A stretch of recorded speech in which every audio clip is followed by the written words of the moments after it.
Fala pessoal, bem-vindos a mais uma aula de Embarcando na Elétrica. Nessa aula falaremos de estação de tratamento de esgoto. Na anterior focamos na parte da biorreação, nessa a análise do diagrama de comando. Vamos agora ao diagrama de força, que precede o diagrama de comando, referenciando o quadrilátero verde como o nosso compressor. Veja que dentro do quadrilátero verde temos esse círculo, onde dentro do círculo há a letra M, o número 3 e essa expressão TIL. E esse círculo marcado em M1. O que isso significa? Que M1 é um motor de indução trifásico, que alimenta o nosso compressor mecanicamente. Dentro do quadrilátero azul temos o macerador. Lembrando que o macerador transfere do tanque de entrada para o nosso bioreator, marcado em azul. A mesma coisa, um motor M2 alimentado a partir do ramo superior, é um motor de indução trifásico, e em vermelho temos a bomba de descarga, que também é representada por M3, é também um motor de indução trifásico. Dentro do quadrilátero violeta temos o esterilizador ultravioleta. Imagine o seguinte, imagine que em GND, L1, L2 e L3 temos a alimentação que vem da distribuição do navio. Temos a chave S0. É importante salientar que em um diagrama de força ou comando, a representação é sempre mostrada em condição normal. O que é condição normal? Não acionada, não houve acionamento, perfeito? A máquina está desalimentada, nada foi ligado, nada foi atuado. S0 é essa chave de força. Lembre que S é a representação literal que usamos para chaves que são acionadas manualmente. Veja que essa representação em forma de Z indica que é uma retenção. Ao girar essa chave, ela permanece na última posição.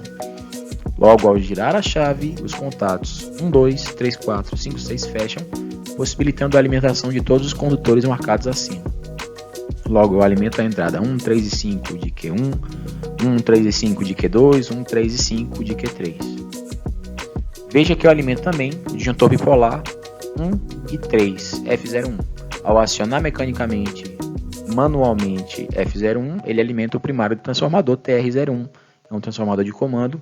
Esse é o transformador TR01 que vai estar dentro do nosso painel de controle, nosso control panel. Na verdade, tudo mostrado aqui vai estar dentro do control panel. Fechando o F02, que é um disjuntor monopolar no secundário do trafo, a gente alimenta a lâmpada ultravioleta, que está marcada em lilás. Veja, essa é a lâmpada ultravioleta. E também alimenta esses condutores que vão para as próximas páginas, que distribuem a força de 230 volts alternado, 230 VAC, para o comando. Veja que aqui a gente entrou com 440 aqui no nosso transformador e saiu com 230 VAC. Temos esses disjuntores motores e acoplados mecanicamente a eles temos os contatos auxiliares do disjuntor motor. Lembrando, disjuntor motor Q1, Q2, Q3. Ao acionarmos essa tecla do disjuntor, ele comuta seu status, fechando de 1 para 2, 3 para 4 e 5 para 6, alimentando a entrada 1, 3 e 5 de K1. K1 é esse contator, que quando fechado alimenta o compressor. A mesma coisa para Q2, quando acionado a tecla, ele comuta os contatos de força 1, 3 e 5, 2, 4 e 6, e também, como é mecanicamente ligado ao contato auxiliar, comuta-se também o contato auxiliar. Entretanto, isso possibilita o acionamento, a alimentação de K2, que é o contator que alimenta o macerador. Bem como, quando eu aciono manualmente Q03, eu fecho os contatos conforme citado, alimentando a entrada de K3, e K3 é o contator que alimenta a bomba de descarga. Caso a bobina de K1 seja acionada, os contatos são fechados, alimentando o compressor. O compressor passa a soprar no bioreator, marcado em verde, beleza? Caso K2 venha a fechar, a bobina de K2 seja alimentada, ele comuta todos os seus contatos principais e auxiliares, alimentando o macerador marcado em azul. Lembrando que o macerador é quem alimenta, quem macera, quem transfere macerando do tanque de entrada ao tanque do nosso bioreator. Alimentando-se a bobina A1, A2, veremos à frente, de K3, alimenta-se a bomba de descarga marcada em vermelho. Vimos no slide anterior que aqueles condutores de 230 VAC alimentam as próximas páginas. Veja que temos 12 e 13 de X1. Em 12 e 13 de X1, nós temos um jump perfeito? Que pode ser removido e instalado em série com a abertura de emergência. A abertura de emergência seria normalmente fechada, ao acionar-se, desalimentaria todo o nosso circuito de comando, o que não é o caso. Em 12 e 13 há apenas um jump, e assim a força se transmite para todos esses ramos. Veja que em H1, que é uma lâmpada que indica Power On, não existe nenhum caminho entre 13 de X e X1 de H1. Logo a lâmpada, que é essa lâmpada branca que a gente viu na aula anterior, acende. Lembrando, pessoal, que nós temos aqui os contatos auxiliares. Veja a representação do contato auxiliar de Q03. Lembrando que quando eu apertei a tecla lá na página anterior, ele fechou o Q03. Afinal, eu queria possibilitar que K03 fosse alimentado para ligar para o modo de descarga, bem como Q02, isso foi acionado na tecla da página anterior para possibilitar a alimentação tanto de força como de comando de K02, bem como Q01. Acionei na tecla no contato de força, também comutou aqui o status do contato auxiliar, possibilitando a alimentação de K1. Perceba que tanto para a parte de força no slide anterior existe um disjuntor motor, como na parte de comando existe um contato auxiliar ligado ao disjuntor motor. Caso esse cara venha abrir aqui em função do desarmamento ou trip do nosso disjuntor motor, esse contato auxiliar abre e também corta a lógica. Veremos isso à frente. Imagine então que a chave S1 foi acionada manualmente. Essa é a chave S1. Dentro da chave S1 existe uma lâmpada H2, veremos à frente, imaginando que eu aciono o contato 3,4 e fecha, possibilitando que esses ramos sejam alimentados.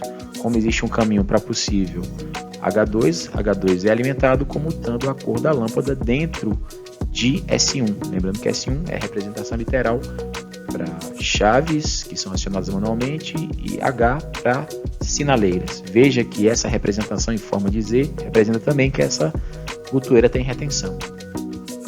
Como existe também um ramo para K1, que é o contator que alimenta o compressor, esse contator alimentado, veremos que na próxima página esse K1 aqui vai ser alimentado, a bobina foi alimentada em A1 A2, alimentando o compressor. Então a gente tem aí o compressor soprando dentro do nosso bioreator. Perfeito. Eu vou manter isso assim, afinal eu preciso sempre ter ar no nosso bioreator para as bactérias anaeróbicas. Anaeróbias. Bom, deixem aí, me digam com a forma correta. Eu não sou tão bom em química, meu negócio é eletricidade. Continuando, pessoal, eu vou deixar isso aqui ligado para ter ar lá dentro, para, enfim, as bactérias usarem o oxigênio para poderem fazer a biodegradação, perfeito? Vamos agora à chave S02. O que a chave S02 faz? Veremos que ela aciona um macerador. A lógica aqui é para acionar K2. Parece ser complicado, mas não é. Ao acionar a chave S2 para a direita, esse ramo se fecha. Veja que ela é uma chave de 3 posições, anteriormente estava em off, nenhum dos dois contatos estavam acionados. Quando eu giro para a direita, o lado manual é acionado. Como existe um caminho possível por dentro de Q02, a lâmpada H3 acende, é uma lâmpada de cor verde, o que vai comutar a cor da lâmpada dentro da chave. Como existe também um ramo possível que alimenta H2, que é o contator que alimenta o macerador, a bobina é acionada. Quando a bobina é acionada em A1, veja que A1 e A2 de K2 foram acionados, foram alimentados, todos os seus contatos, tanto de força como de auxiliares e comandos, são comutados. Veja que K2 aqui, comutou, estava fechado e abriu. Na página seguinte, o que acontece? A bobina foi alimentada, os contatos de força foram fechados, alimentando o macerador. Como isso é manual, permanecerá assim até que eu retorne a chave para a posição. Veja, esse é o caso aqui. Bom, é intuitivo o retorno, né? A desalimentação, caso eu desalimente, K2 retorna por força de mola, desalimentando o nosso macerador. Entendamos agora a forma automática. Para entender a forma automática, eu tenho que entender a respeito do relé de ciclo T1 e do nosso, essa é a representação dele, como ele é na realidade, tá? Por que é um relé de ciclo? Eu tenho a junção do relé retardado na desenergização, tem essa tarja preta aqui, veja essa tarja preta, e tem a representação de um retardado na energização, com esse X aqui dentro desse quadrado, tá? Veja que a associação de um retardado na desenergização com um retardado na energização. Esse é o relé T1. ele tem esse seguinte ciclo. Bom, eu posso explicar esse ciclo, mas primeiro, para clarear, eu preciso dizer que esse relé é bem simples. Ele, basicamente, a função dele é esperar um tempo sem nada fazer e passar um tempo fazendo algo. É isso. Ele aguarda sem nada fazer e depois passa um tempo executando algo. Ele passa um tempo desligado e depois liga. E depois de um reset ele faz isso de novo, de novo e de novo. Beleza? Temos também T3. T3, veja que é apenas uma tarja preta. Deveria ser um relé retardado na desenergização. E de fato é. Entretanto, esse relé da Telemanique é um relé de múltiplas funções e uma das suas funções é trabalhar dessa forma, né? Quando eu ligo a bobina aqui, ele passa um tempo sem nada fazer, depois de um certo tempo, que eu ajusto nesse dial aqui, ó, vejo o dial dele, ele comuta e assim permanece até eu desligar a bobina, beleza? Importante saber também a respeito de X1 para entender o funcionamento automático da bomba maceradora. X1 é essa régua de entrada, né? Essa régua onde os cabos entram por um lado e saem pelo outro. A gente viu na aula anterior que se trata da facilidade de trocar esses cabos aqui e de como fica fácil encontrar referências para o entendimento do diagrama. Temos aqui as boias LS4, que é a Level, Switch, Start, Macerator, Pump, enfim, é a boia de partida da bomba maceradora, bem como LS5, que é a Level, Switch, Top, Macerator, Pump, que na verdade é a boia de parada da bomba maceradora. Você pode entender que essa linha aqui representa um único fio ou um único cabo, o que não é verdade. Na verdade, isso é uma representação unifilar, dizendo que em 16 há um cabo que se junta até LS5 e se abre de novo. Em 17 há um cabo que se junta nessa perna aqui, perfeito, e se abre novamente em LS5. Isso é apenas para facilitar a compreensão, para dizer que aqui é um cabo, tá? Provavelmente um cabo que vai ser tipo PP, enfim, um cabo de múltiplas pernas. Veja que LS4 está em 14,15 e LS5 está em 16,17. Na próxima página, podemos ver que LS4 está em 14,15 e LS5 está em 16,17, no caso da régua X1. Vamos agora tirar do modo manual. Veja que ainda permanece em modo manual. Beleza? Quando eu giro a chave para a esquerda, eu coloco ela em off. E se eu continuar girando à esquerda, eu coloco ela em modo automático. Em modo automático, eu alimento esses ramos. Veja que T1 está com A1, A2, ou seja, sua bobina alimentada, bem como T3 está com A1, A2 alimentados, ambas as bobinas alimentadas. Para T3 ser acionado depende de LS4, perfeito? Vamos continuar. Lembrando que LS5 é a boia de inferior, ou stop, e LS4 é a boia superior de start. Veja aqui ó, que caso haja água em LS5, ou seja, caso o tanque de entrada, né? Lembra que a bomba maceradora puxa do tanque de entrada. Caso o LS5 tenha uma quantidade de água que atinja a boia, perfeito? Caso o tanque tenha uma quantidade que atinja a boia LS5, ela comuta de normal aberta, ela passa a fechar, perfeito? Então, caso a água continue subindo, o tanque de entrada continue recebendo efluentes, LS4 é acionado. Quando isso acontece, o que acontece? T3 tem Y1 acionado. Lembra como é a função dele? Quando alimentado, ele espera um tempo sem nada fazer. Passado esse certo tempo, ele comuta seu status. Beleza, o status é o acionamento da bobina, que vai acionar o contato T3. Beleza? Tá vendo o contrato 15 e 18 de T3? Ele comuta depois de um certo tempo com a boia alimentada, ligando então a lâmpada H3 dentro de S2, o que acende a chave, K2 também, que é o contator que aciona o macerador, perfeito? O que é toda essa volta aqui? Basicamente é para que haja uma condição onde apenas passando-se certo tempo com o LS4 acionado, tenhamos então o acionamento da bomba, porque se isso fosse direto, muito antes de chegar num certo nível, o contator ia ser acionado, entende? Fazendo com que o espaço do tanque não fosse todo aproveitado. Continuando, vejamos na página seguinte. Quando K2, a bobina A1, A2 de K2 é acionado, todos os seus contatos comutam, alimentando o macerador. Perfeito? O macerador marcado em azul. O macerador transfere do tanque de entrada para o tanque do biorreator. Perfeito? O que vai acontecer? O nível começa a baixar, a boia de start começa a descer. Perfeito? Até cortar K2, enfim. A boia de start desce, quando a boia de stop for alcançada, não há nenhum caminho para acionar aqui, beleza? Agora imagine que em automático ele permaneça grande tempo, como se estivesse à noite ou tivesse destripulado o navio, sem produzir efluentes, num nível acima de LS5, mas não atingindo a boia de start. Isso é maléfico, por quê? Porque sedimentos podem travar o impelidor da bomba maceradora, perfeito? Para evitar isso, o fabricante pensou em colocar o relé de ciclo T1. Vejamos o que acontece. Caso K2 permaneça desalimentado, veja que T1 não fechou, T3 não fechou. T3 não fechou porque a boia superior não foi acionada. T1 não fechou porque, enfim, a gente vai entender. Ou seja, se K2 permanecer muito tempo parado, esse contato aqui vai permanecer fechado. Esse relé vai começar a contar o tempo sem nada fazer. Passado um certo tempo, ele vai fechar seu contato com a T1, perfeito? Permitindo um caminho que alimenta a K2.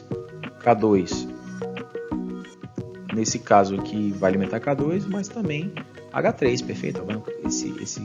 Passado um certo tempo com K2 aqui fechado, ou seja, K2 não foi alimentada, a bomba do macerador não foi ligada, passa-se um certo tempo, então há um caminho para alimentar a lâmpada, a chave vai comutar, mesmo sem acionamento manual, vai acender aqui, e o contator K2 vai ser acionado, comutando todos os seus contatos de força e também seus contatos de auxiliares ou comando. Passa-se um certo tempo, T1 é aberto, como T1 aberto, esse ramo fica, ou no caso, se LS5, a boia inferior, for acionada, ou seja, ele ficou muito tempo próximo ali, um pouco acima apenas da boia inferior, e aí ele pode ou cortar porque o tempo passou, ou cortar porque a boia foi atingida, e isso vai ter o mesmo efeito, vai cortar K2, apagando a lâmpada, enfim, retornando ao ciclo de contagem de tempo.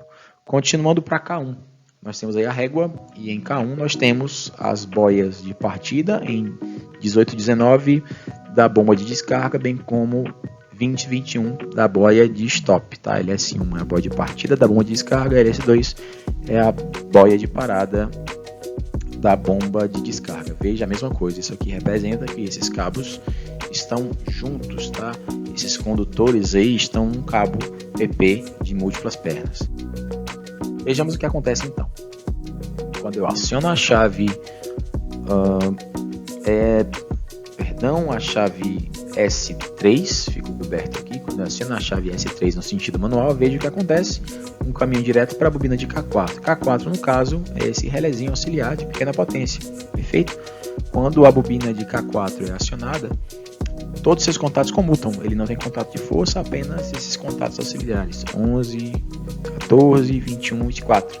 Como eu sei que isso não são contatos de força são de números como vistos anteriores, 1, 2, 3, 4, 5 e 6, beleza? Esses números aqui de dois algarismos não são contatos de força, perfeito? Bom, enfim, isso é apenas um adendo, existe um ramo possível aqui nesse caminho, veja, apesar de K4 ter um ramo possível, ele não tem nenhum, não é possível conduzir por esse caminho, afinal essa chave não foi fechada, mas por esse caminho é possível, por esse ramo é possível, alimentando a lâmpada H4 dentro de S3, acendendo a lâmpada S3, alimentando também o contator K3, que é responsável por acionar a bomba de descarga. Bom, isso é bem lógico, é bem óbvio que vai acontecer, eu acionei manualmente, o contator K3 vai fechar e a bomba de descarga vai ser ligada, e isso independe das boias, quando eu coloco em manual ele vai virar continuamente, é bem óbvio, e a bomba vai virar em seco se a gente não parar. Imaginemos agora que a gente coloca na posição off, e o que vai acontecer? O caminho de alimentar-se K4 se desfaz por ação de mola, esse relé desaciona seus contatos 11, 14, 21, 24, o que vai apagar a lâmpada e desacionar K3. Veja que a lâmpada apagou, como o K3 parou, a bomba de descarga foi parada.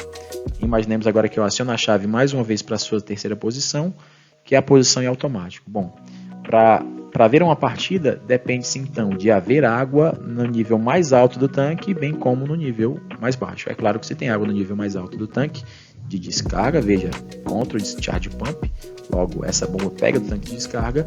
Se houver no nível mais alto, claro que o nível mais baixo está acionado. Nesse momento, K4 é acionado, todos os seus contatos 11, 14 comutam, Veja que 1114 aqui permite o selo, né? Ou seja, o que é o selo? É um caminho paralelo que independe de LS1, veremos isso à frente, bem como 2124, que alimenta novamente H4 dentro de S3, o que muda a lâmpada dentro da chave S3, o que vai acionar o contator K3, perfeito? E vai ligar a bomba de descarga. A bomba de descarga liga até a boia superior ser desacionada. Isso não tem problema nenhum, afinal a gente tem um contato de selo K4 que mantém a alimentação da própria bobina de K4. Conforme a bomba continua sendo ligada, ela baixa o nível do tanque até descobrir a boia LS2. Feita a boia LS2, desalimenta, corta a alimentação de K4, que novamente por ação de mola retorna ao seu status normal, que é em 1114 aberto, em 2124 aberto.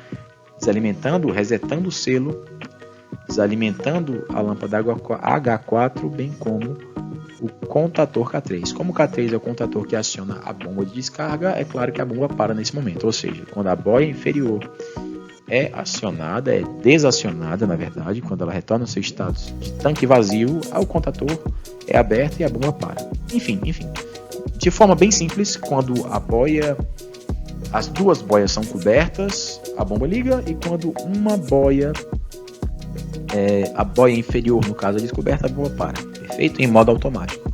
Faz bastante sentido, não é?